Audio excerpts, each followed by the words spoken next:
চাঁপাইনবাবগঞ্জের শিবগঞ্জে সাংগঠনিক গতিশীলতা বৃদ্ধি ও বিএনপি ভারপ্রাপ্ত চেয়ারম্যান তারেক রহমানের ঘোষিত রাষ্ট্র কাঠামো মেরামতে ৩১ দফা বাস্তবায়নের লক্ষ্যে সাংগঠনিক মত বিনিময় সভা অনুষ্ঠিত হয়েছে।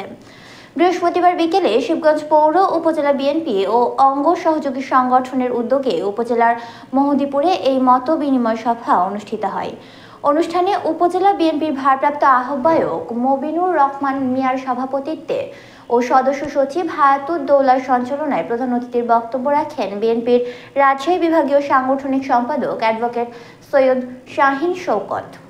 বিশেষ অতিথির বক্তব্য রাখেন জেলা বিএনপির সিনিয়র যুগ্ম আহ্বায়ক অ্যাডভোকেট রফিকুল ইসলাম টিপু ও সদস্য সচিব রফিকুল ইসলাম।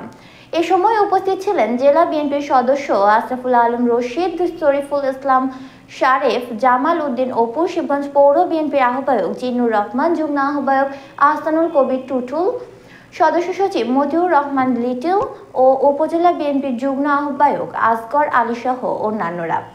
এছাড়া বিএনপি যুবদল ও ছাত্রদল সহ অঙ্গ সহযোগী সংগঠনের কয়েক শতাধিক নেতাকর্মীও উপস্থিত ছিলেন।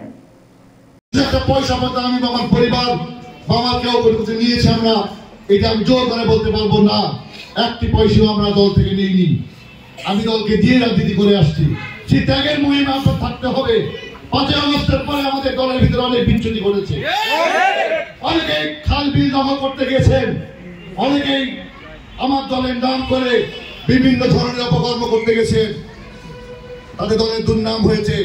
যতটা কাজ করেছে তার চেয়ে বেশি দুর্নাম রটিয়েছে আমাদের প্রতিপক্ষ আরেকটি দল, যারা ইসলামের নামে ইসলামের কথা বলে বিএনপি কে কালিমা দেয়।